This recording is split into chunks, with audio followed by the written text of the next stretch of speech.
So many of us are aimless. Yeah. It's like we're like, why do I feel aimless? People ask me that all the time. Like, man, I feel so aimless. Yeah, I don't know right. what to do. Well, you know? okay, so two things happen when you're aimless. Okay, so the first is you get anxious. And the reason you get anxious is because anxiety computes aimlessness. So if you drop someone in the middle of a desert, the reason they're anxious is because it's not because they don't know which way to go. It's because there are way too many places to go, right? Every direction. And that's aimlessness, is like every direction beckons. That's way too complicated. And your brain literally signals that with anxiety.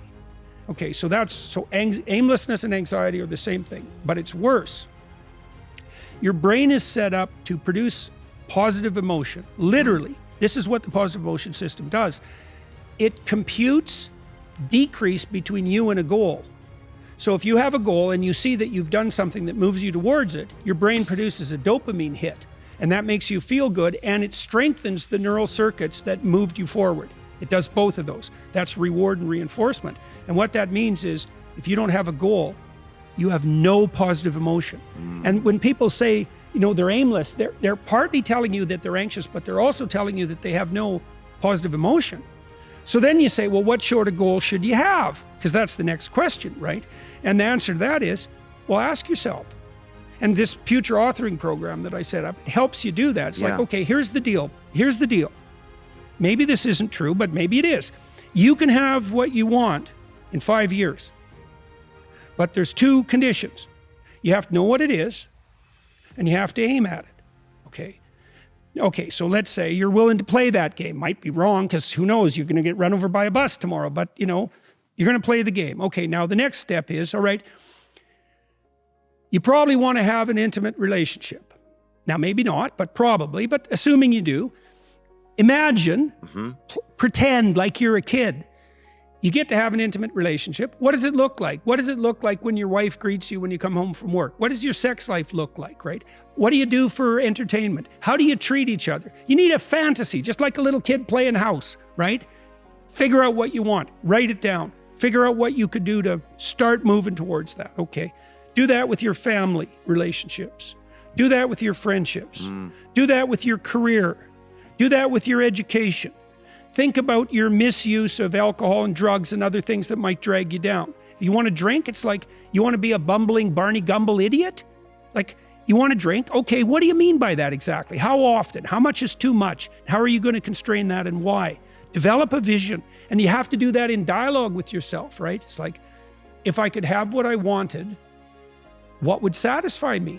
And you might think, well, I could never get that. And I could say, well, maybe not, but I'll tell you one thing, man. You can move towards it. And I know that everyone who knows the underlying neuroscience knows this. Almost all the pleasure is in the moving toward. Yeah. So even, you don't want to set up a goal that's so high that there's just no possibility that a schlub like you could ever manage it. But God only knows what your upper limit is, But if you set up a goal that you think is, just on the edge of conceivability, then every time you move even a tiny bit towards that, you're going to think, good work, man, good work. You get a little kick from that. You get a little stronger from that.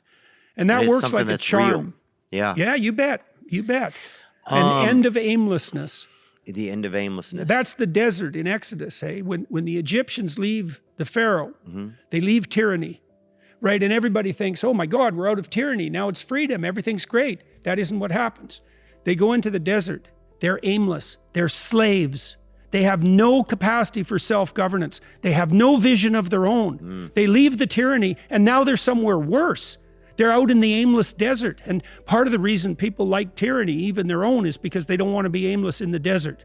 It's why some people go back to prison. Absolutely. Absolutely. It's why after the Soviet Union collapsed, it's why so much of the population was nostalgic for Stalin.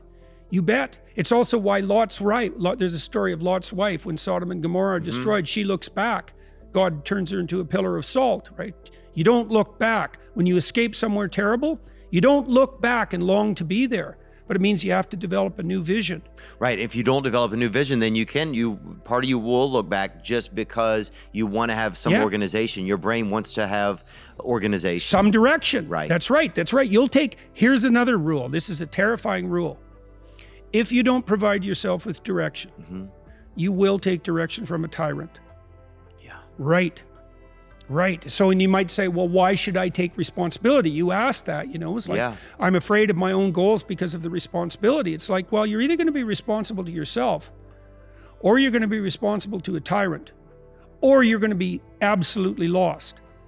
That's your option set. Yeah, right. That's it. Yeah, bet. Pick one: tyranny, slavery, or something approximating visionary self-determination.